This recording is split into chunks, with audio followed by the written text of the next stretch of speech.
کا دور شروع ہوتا ہے۔ غوث پاک رضی اللہ تعالیٰ عنہ علوم ظاہری سے آراستہ پیراستہ ہونے کے بعد پھر جو ہے درسگاہ میں بیٹھتے ہیں، درسگاہ میں بیٹھ کر کے علم کے موتی لٹاتے ہیں۔ ہم غوث پاک کی زندگی کو صرف اسی حیثیت سے دیکھتے ہیں کہ وہ ایک جو ہے صاحب کشف و کرامت تھے، وہ ایک جو ہے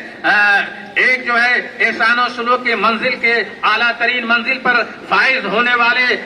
شخصیت تھی۔ غوث اعظم رضی اللہ تعالیٰ عنہ کی حیات طیبہ کے ان گوشوں کو بھی نگاہوں کے سامنے رکھنا چاہیے کہ درسگاہ میں بیٹھ کر کے غوث پاک رضی اللہ تعالیٰ عنہ علم حدیث بھی پڑھا رہے ہیں، علم فقہ بھی پڑھا رہے ہیں، علم تفسیر بھی پڑھا رہے ہیں، علم کلام، بلاغت اور جتنے بھی مروجہ علوم و فنون تھے، درسگاہ میں بیٹھ کر غوث پاک رضی اللہ تعالیٰ عنہ جتنے بھی تشریحان علوم دینیہ تھے پورا ایک جو ہے ازدحام ہوا کرتا تھا، اور ہر فن پر، ہر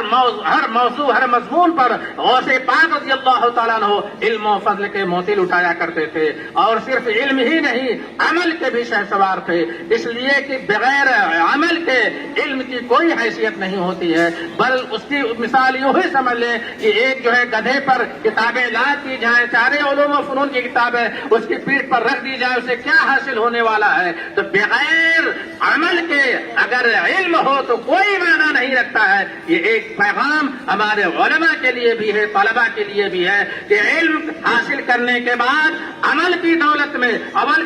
سے مالا مال ہو، اور دوسری بات عمل میں اخلاص ہونا چاہیے۔ جو بھی عمل ہو صرف اللہ اور اس کے رسول کی رضا کے لیے ہو، جو بھی عمل کیا جائے اللہ اور اس کے رسول کی رضا کے لیے کیا جائے، وہی عمل اللہ کی بارگاہ میں مقبول ہوتا ہے، اور وہی عمل معاشرے میں انقلاب برپا کیا کرتا ہے۔ ہمارا معاملہ یہ ہے کہ ہمارے پاس تو کچھ عمل نہیں ہوتا ہے، ٹوٹا پھوٹا اگر کوئی عمل ہو جاتا ہے تو اس میں ریاکاری کے جذبے بہت زیادہ ہوتے ہیں، شوبازی زیادہ ہوتی ہے، نام و نمود کا معاملہ زیادہ ہوتا ہے، وہ عمل یوں ہی دنیا میں ضائع ہو کر دیا جاتا ہے، اس لیے کہ مقصد حاصل ہو جاتا ہے۔ میں اپنے طلباء، عزیز طلباء، علماء کی بارگاہ ناز میں التماس کروں گا، عمل کی دولت، جو بھی عمل کی دولت سے مالا مال ہو تو محض رضا الہی، اللہ اور اس کے رسول کی رضا کے لیے اخلاص کے جذبے کے ساتھ جب عمل کریں گے تو اللہ محبوبیت بھی عطا فرمائے گا، مقبولیت بھی عطا فرمائے گا۔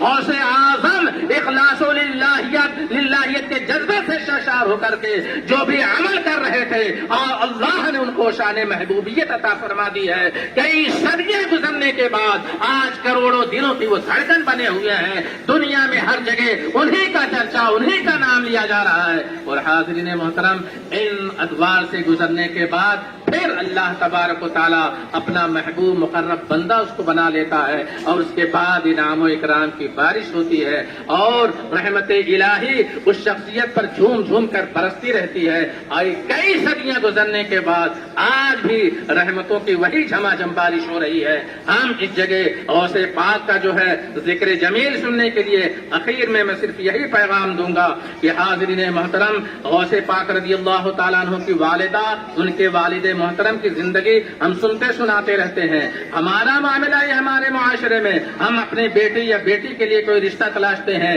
تو دینداری کو دوسری طرف رکھتے ہیں، سائڈ میں رکھ دیتے ہیں۔ پہلے اس کا ظاہری حسن دیکھا جاتا ہے، حسن اپنی جگہ پر، پھر اس کے مال و دولت کو دیکھا جاتا ہے، کتنا ملنا ملانا ہے۔ آج اب معاشرہ ٹوٹ رہا ہے، بکھر رہا ہے جہیز کی لعنتوں سے اور ان تمام غیر شرعی امور سے۔ سینکڑوں ہی ہزاروں بچیاں جو ہے بیٹھی ہوئی ہے اور ہمارا معاشرہ بکھر رہا ہے۔ حاضرین محترم، اسلام نے شادی کو بہت آسان کیا۔ پیارے آقا صلی اللہ علیہ وسلم کے فرمان عالی شان کو ہمیشہ نگاہوں کے سامنے رکھنا چاہیے۔ اور دوسری بات میں عرض کروں گا، ایک پیغام کہ آج ہمارا نوجوان طبقہ منشیات کی طرف بہت تیزی کے ساتھ اس زمانے سے بڑھتا جا رہا ہے، معاشرہ ٹوٹ رہا ہے، گھر ٹوٹ رہے ہیں، خاندان بکھر رہے ہیں۔ ایک پیغام اس حسین موقع پر میں یہی دوں گا کہ ہمارے علماء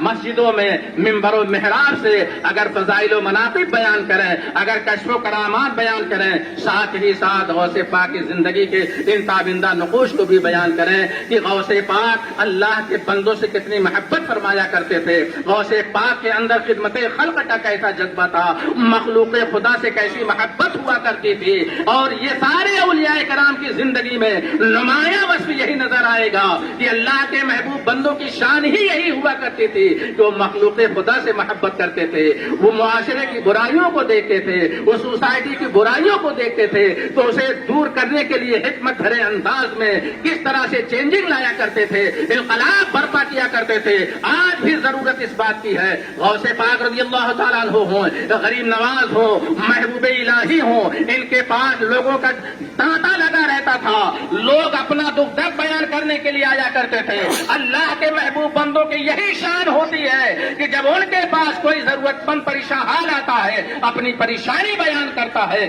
تو اللہ کے یہ محبوب بندے اس کی پریشانی کو اس کی پریشانی نہیں، پھر وہ اپنی پریشانی سمجھنے لگتے ہیں، پھر اس کے درد کو اپنا درد سمجھنے لگتے ہیں۔ یہ مخلوق خدا سے محبت کا نتیجہ ہوتا ہے کہ پھر تاریخ میں انقلاب آتا ہے، معاشرہ پاکیزہ صاف ستھرا ہوتا ہے۔ یہ چند باتیں میں نے اس لیے عرض کر دی ہیں کہ غوث پاک کی تعلیمات، غوث پاک کی سیرت پاک کو سننا سنانا چاہیے، پڑھنا پڑھانا چاہیے، پیغام کو عام کرنا چاہیے۔ اللہ تبارک و تعالیٰ غوث پاک رضی اللہ تعالیٰ عنہ کی محبت میں، بزرگان دین کی محبت میں صحیح معنوں میں ہمیں زندگی گزارنے کی توفیق عطا فرمائے، اور انہی کی تعلیمات پر ہمیں خود عمل کرنے کی اور اس تعلیمات کو عام کرنے کی توفیق عطا فرمائے۔ والسلام علی من اتبع الہدی۔